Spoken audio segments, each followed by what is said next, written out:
Good morning. Welcome to Just Listen, hosted by George Goodman. Today is June 5th, 2026. Hey, is it getting hot enough for you? And please share with others.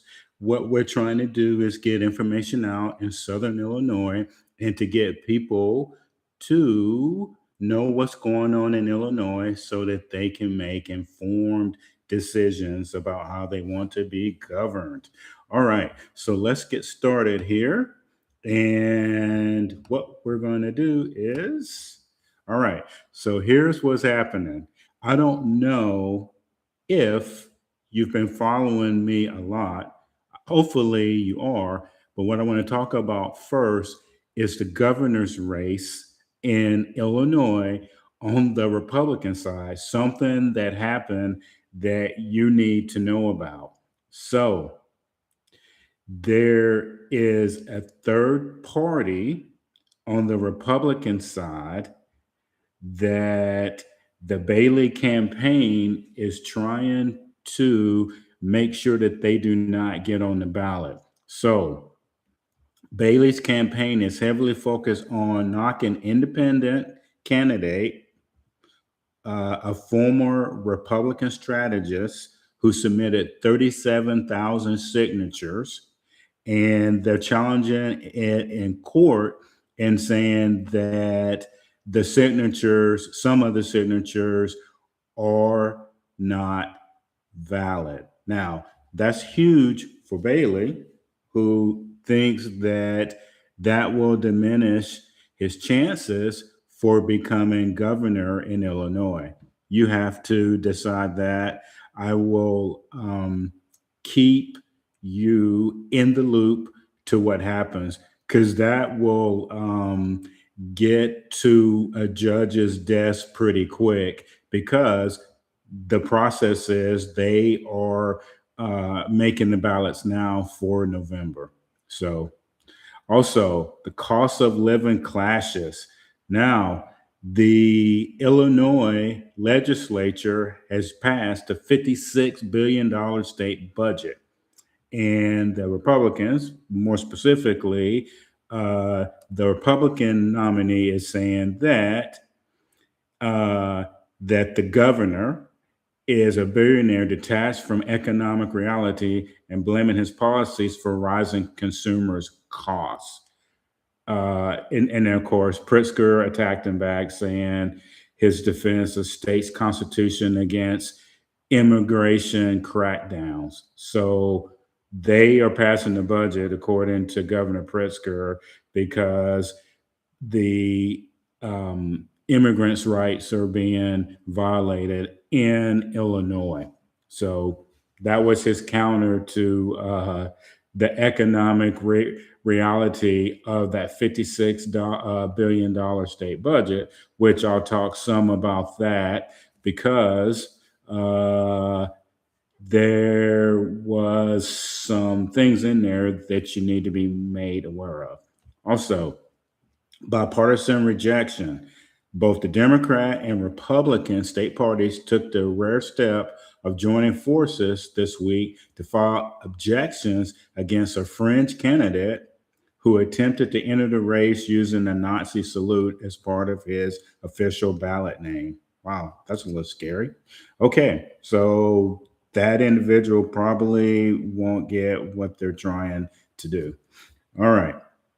So that gets us started here a little bit. Now, the U.S. Senate race, they're still talking about the same thing. Affordability is what both the Democrat and Republican Senate candidates are talking about, just differently. So go out to the websites for the Democrat and Republican running for that Senate seat.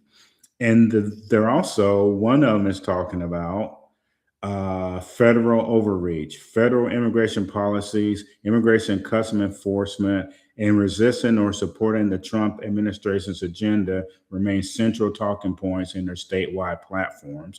As you are aware, the Republican candidate for the Senate is saying that the crackdowns are necessary and ICE is necessary, whereas the Democrat nominee for the U.S. Senate wants to abolish ICE. So go out to the websites and see what they stand for, and then see how you feel about it in November. Now, I've been talking about the Bear Stadium. Supposedly, there's a backlash now. Candidates across the board are forced to answer the failed Chicago Bears Stadium deal. Mainstream Democrat and Republican candidates are largely united, telling voters that taxpayers should not fund billionaire team owners. They are actively promising voters that neighborhood resources, public education, and emergency services will take funding priority over professional sports developments. Okay, rare disagreement. I believe that based on how California teams were moved to Nevada and how the cities fared after the sports teams were gone shows data that investing in a team like the Chicago Bears actually helps the city. Why? Because the team will be moved probably 17 miles to Indiana, and their city is helping the Bears to pay for the stadium. Why would they do that? They're doing that because now in Indiana and for that city of Indiana, the Bears are going to be paying property taxes. They're going to be paying the other taxes associated with it, business taxes, and they're going to provide jobs and tax revenue from the people who are using the stadium, etc. And remember something too, stadiums can be used for multiple events. Cardinal Stadium was used for concerts. That brings in revenue for the team. So now you're going to have people who start staying in hotels in Indiana instead of staying in hotels in the Chicago area. So whoever is saying that, and then on top of that, okay, billionaire team owners, the team owners were paying some of it. It was a cost share. And for such a bad idea, the bottom line is, why didn't Indiana say, oh, no, that's a bad idea. We shouldn't do it. So think about that. Think about the people that we are electing and the decisions that they are making. Chicago people should be outraged. They are going to eventually have to absorb some new taxes based on the team leaving. Okay. Chicago mayor race ignites. This really doesn't affect us, but I wanted to bring it to your attention that there are people who really want to run against Mayor Brandon Johnson. Uh, his tenure, they've been attacking him every day. So you can go out to YouTube and see what's going on with that. Okay, so quickly, I want to talk about what the legislature has done. So the state of Illinois passed the 56 billion budget and tax reform. All right. New tech and entertainment taxes. To offset spending, lawmakers authorized 800 million in revenue hikes by taxing digital advertising, social media companies, cryptocurrency brokers, prediction markers, and fantasy sports. Now, I think that they tax some other people too. So if you have a podcast and you're making money, they may want to get some of that money from there too. Consumer relief measures. To cushion inflation, the budget delays a scheduled 1.3 cent gas tax hike for 6 months and sets up mid-August back to school sales tax holiday. So taxes are going up. Now, remember, this is in an election year. So they put in there the 6 months to cover that no candidate running for governor, attorney general, or whatever, or even the legislature can say that it's permanent, which I think it probably will be because, as I've been telling you, they have to make up the money because of the governor and the legislature's policy on immigration, because that's what all of that is about. All right, statewide ban on cell phones. That's a positive law, in my opinion, rare opinion. I think that once that trickles down, you're going to see that schools were already going to implement it anyway. I think that the only thing that they're running into problems with is when people demand that their kids have their phones for various reasons. That will be when it turns into a big deal. Labor, housing, and AI regulation.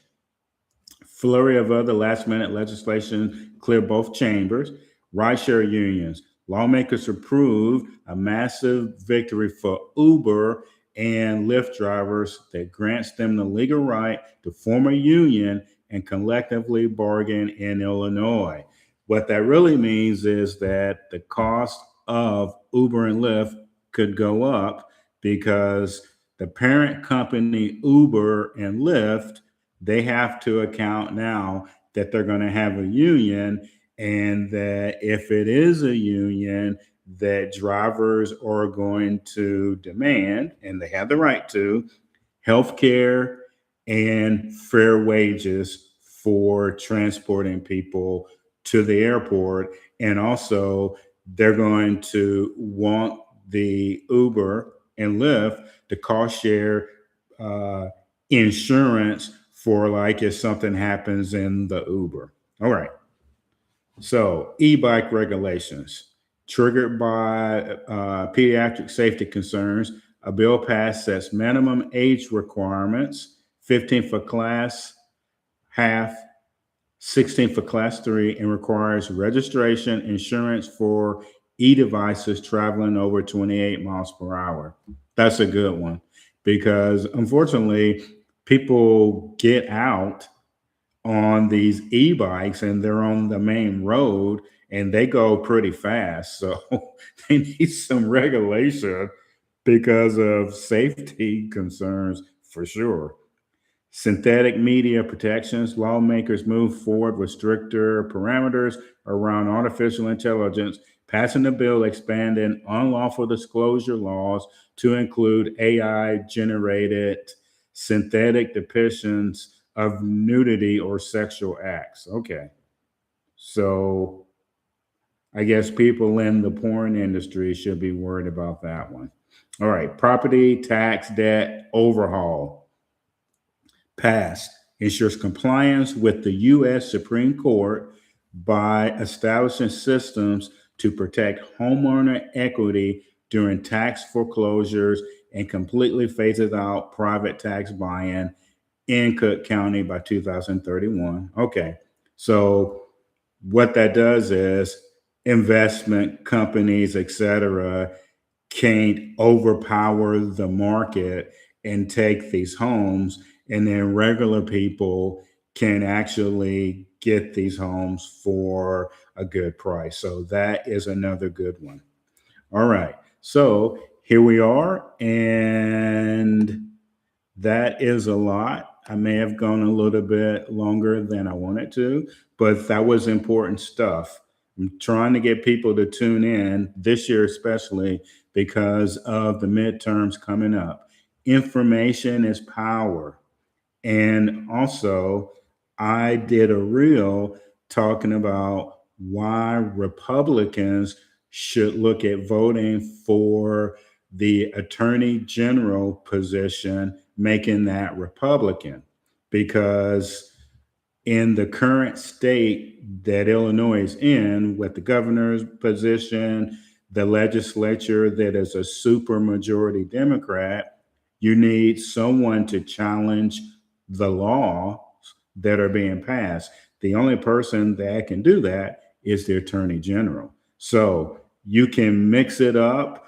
The governor could be Republican, the legislature could be Republican, but it's not. It's super majorities, and the attorney general, we can vote for an attorney general that can challenge the laws faster than currently they would be done because of um, it being a Democrat in that position. So that gives the voters a buffer zone and the other side a chance to look at some of the laws that have passed, the immigration laws, the laws for cashless bail, and all of those things. So please look at the Republican nominee for Attorney General and decide for yourself.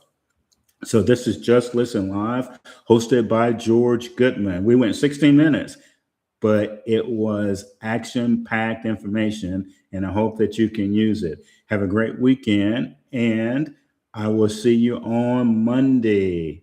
Have a great weekend. Thank you.